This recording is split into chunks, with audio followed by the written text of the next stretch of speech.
Welcome back to the Haynes Report. I'm Carol Haynes. Parents are really angry over the school shutdown and their parental rights being ignored. They believe that school choice is the solution, but is it going to be the solution, or is it going to bring on a far worse problem, more dangerous problem than we have now? The educational freedom train is moving full speed ahead as state legislatures and governors respond to increasing pressure from parents who are angry over school shutdowns and their school districts violating their parental rights over the values that they want taught to their children. Public schools across the nation are undermining the historic Christian foundation upon which America was founded and gave us our rule of law tradition. Yet this is exactly why public education was established. Although the colonial private system of education was so outstanding that we were the most literate people in the world, Horace Mann and other socialists schemed to establish a free government system of education. Their goal was government-controlled education that would transform America into a socialist nation with secular humanism while banishing all other religions, including Christianity. Their goals have been wildly successful. From a highly literate people, American workers have become the least educated in the industrial world. Students hate God, they hate America, they see their parents as being old-fashioned, and they are unclear as to whether they're male or female or whatever else. It should come as no surprise that parents want to get their children out of these godless indoctrination government centers. So in 2022, Arizona became the first state to pass universal school choice. Already in 2023, Arkansas, Iowa, Utah, Florida, and West Virginia have passed Universal Education Savings Act programs. The acronym for that is ESA. Yes, school choice is not the panacea that people believe it to be. For years, critics have warned that publicly funded school choice is the camel's nose in the tent for government control over private and home schools. In 2015, the UN Human Rights Council passed a resolution demanding that governments regulate all education all over the world.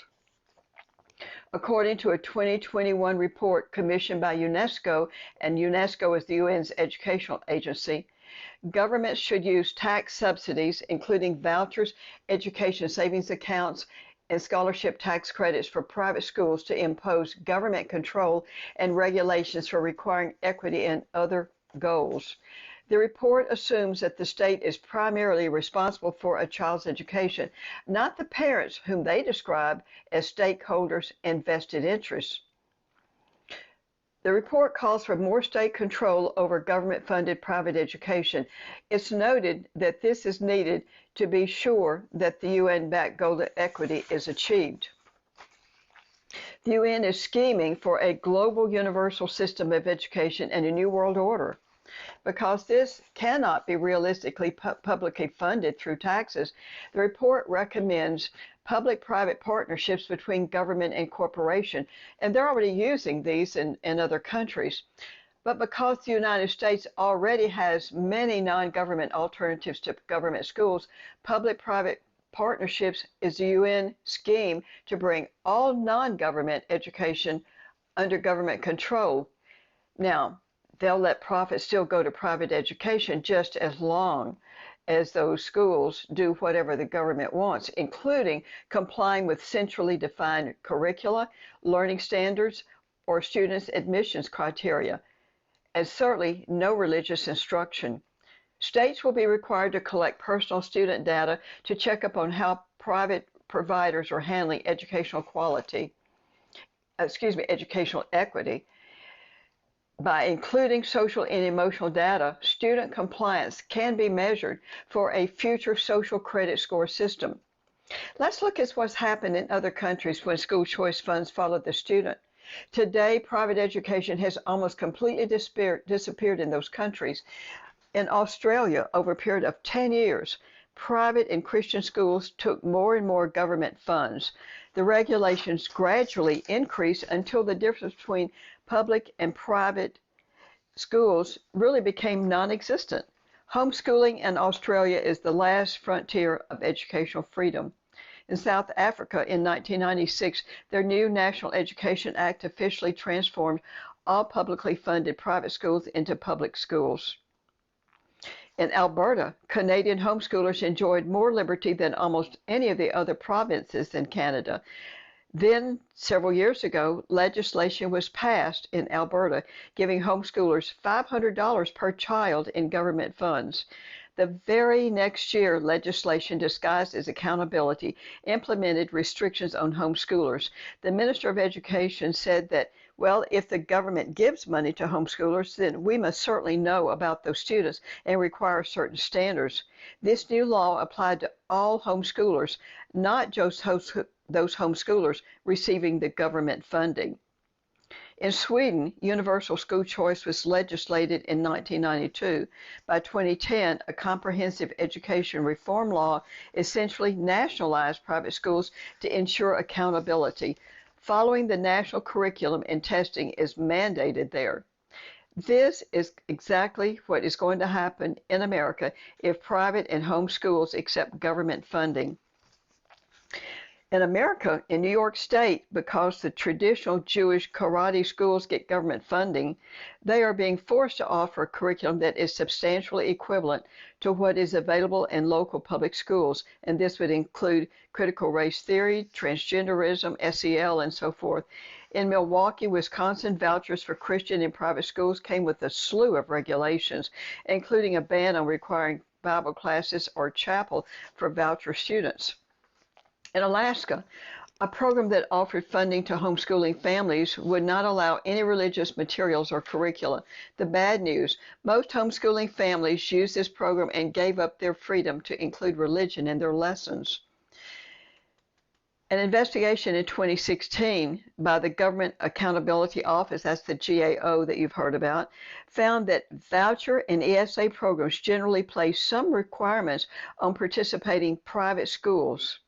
However, U.S. state governments are absolutely ignoring that GAO investigation, and they are following the strategy that was described in the UNESCO report, and they're using public funding to impose strings on previously independent private schools.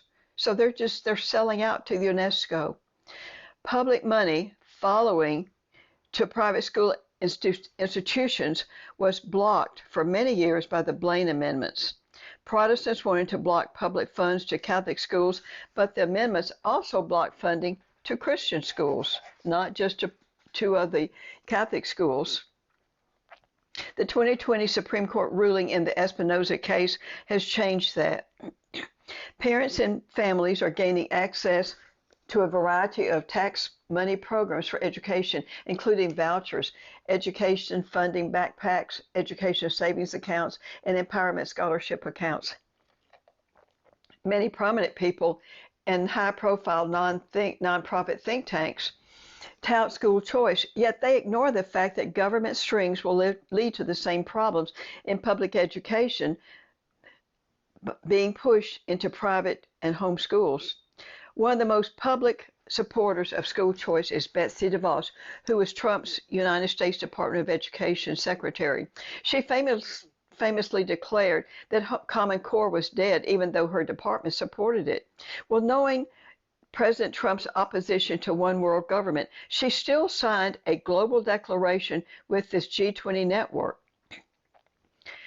This was a scheme to use education and the teaching of social and emotional skills to brainwash children in the United Nations 2030 Agenda of Sustainable Development, which is a plot to seal the wealth of rich nations. So why is she ignoring the government restrictions of school choice? Another voucher supporter who's been in the news a lot is Corey DeAngelis, a self-proclaimed school choice evangelist. It's highly troubling that until recently, he was listed on UNESCO's website as one of their experts. His mantra is fund students, not systems. Why is he ignoring the government restrictions of school choice? Let's look at some programs that have been passed recently in the United States. In Arizona, private schools were not regulated by the state. The new ESA program allows the state to impose requirements on parents, which are going to follow to the school. Even worse, homeschool families who take ESA government money are no longer considered homeschoolers, but government-funded ESA students. In Florida, the original bill required all students, including homeschool and private, receiving tax-funded family empowerment scholarships would be required to take Common Core aligned tests with results being reported to the government. Families were required to meet with a government-approved choice navigator each year to determine the educational needs of the child. And grants for funding the program were going to be provided by a government-aligned nonprofit LGBT extremist group. Now, they did pass a bill that had removed some of this, but it's still problematic, and they anticipate that it's going to come up again. In Texas, there is no current requirement for private schools to be accredited or for their teachers to be certified. However, if the Texas legislators pass Senate Bill 8, that is all going to change, and Senate Bill 8 is pending in the House right now, having already passed the Senate. Several school choice bills have been introduced at the federal level with federal funds following the child to private and home schools. So watch out for these, make a note of them, and do check out what's going on there, and let your congressmen, your senators know that we don't want these bills passed. One is H.R. 571, the other one is H.R. 463, another one is S. 105. Christian and Catholic schools that have accepted federal tax funding have learned how dangerous this is for their academic freedom. They have to teach federally backed Common Core standards if they've taken any federal money. And of course, they have to teach social and emotional learning. So why did they accept government funding? Well, the Cato Institute provides a clue to this. About 1/3 of the enrollment of charters have come from private schools. So to remain open, private and Catholic schools have accepted federal money with its strings. They just assume that maybe it won't be so bad. But then they get back into the same thing that the charters and the public traditional schools are having. Unfortunately, parents too often are not aware that charter schools are still government schools receiving government money, and therefore must teach Common Core and the same godless worldview. So people often ask me, what is so bad about a few strings such as teacher certification and school accreditation? But if you look at the history of public schools over decades and decades, you'll find that government regulations and restrictions were added very consistently and gradually, and nothing was taken away. They just kept piling it on top, so that we are where we are today. It will be the same for private and home schools if they take government money. So let's look at the requirement for teacher certification and school accreditation. Teacher certification courses are nearly always provided by Marxist colleges of education. You know, there's never been any proof whatsoever that a certified teacher is any better than a non-certified teacher. In fact, outstanding private schools report that they prefer to hire new college graduates who have an excellent academic background in their field, and then they want to train them in the skills of teaching. The private schools don't feel that certification or licensing is needed for their teachers. As long as they have a good background in their academic fields, they can come into the private schools, and the master teachers will train them like apprentices, will train them and stay and work with them for many months and years until they become very proficient and masters of teaching themselves. Lawyers and doctors and other professionals also don't need any certification. They don't feel they need to. They just simply need to know their subject area. They need to be very knowledgeable about their subject area. Great schools don't need accreditation. What is accreditation? It's just government control. It's government monitoring. Great schools have to be dependent upon their reputation if they're going to continue to attract students. They have to provide an excellent academic foundation. So they're going to self-monitor. They don't feel they need to be government monitored. Today, all public schools must be accredited, and all public school teachers must be certified to satisfy the state accountability that these lawmakers want. So if we want to get rid of all of this, why is it that we're trying to replicate it by having schools accredited, private schools accredited, and having all the teachers certified, even tutors? Why do tutors have to be certified if they know their subject content? Other consequences of government will include only certain ages being allowed to provide school accreditation, and only government or bureaucracy approved programs will be allowed. Schools will be required to follow standardized testing requirements, including these nationally normed tests that are aligned with Common Core critical race theory. In numerous states across the country, government-funded scholarships may only be used at institutions that prohibit discrimination in hiring and admissions, and I imagine you can imagine what that will be. Already, litigation has been filed because these anti-discrimination schemes require that Christian schools have to hire openly sexual homosexuals and gender-confused individuals impersonating their opposite sex. The federal requirement for same-sex locker rooms and restrooms will also follow the money to private schools, as well as to mandatory courses in diversity and inclusivity, equity, SEL, LGBT issues, Common Core, and so forth. We can see from the UNESCO report the United Nations Agenda 2030 will also have to be adopted by any of those schools or entities taking government funding. And you can just expect government agents to show up at homes to monitor what is being taught in homeschools. The danger in all of these programs is that very few children will be rescued from government schools. Even if the program is universal as it is in Arizona, only those students who actually apply for an ESA will be getting the funding. In Texas, ESA funds are being allocated not universally, but only for 62,000 out of more than 5 million students in K through 12 in Texas. So the government system will continue to be funded across the nation, with traditional public and charter schools receiving funding based on enrollment. They're not going away unless we just simply get the students out of them. These students, who will be purposely dumbed down and destabilized mentally, are going to become our future voters and workers. This is absolutely suicide for our nation. In conclusion, public education does not have an exclusive right to your tax money. An education monopoly was set up only because we allowed it. School choice sounds like a fantastic solution for parents who want to exit government indoctrination centers. Tragically, Christian schools and homeschoolers accepting government funding will get trapped in government restrictions and get sucked right back in to the very godless system they're trying to flee. But that's exactly what UNESCO wants us to do. Government control of private education through regulation and accountability is the linchpin for global control of all education and thus all of civilization. But we can stop this global takeover of education.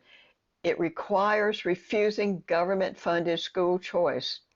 Private, non-refundable tax credits, though, are a much less dangerous alternative, and those can be provided by individuals or by corporations. Many churches and private organizations are also providing scholarships. Many free market options are popping up because of creative-minded Americans. There's a whole underground, a whole parallel society that's cropping up in education. We're returning now to the type of education that made America the most literate nation on earth. I'm Carol Haynes. Thank you for joining me for the Haynes Report. Please check out my website, www.drcarolhaynes.com.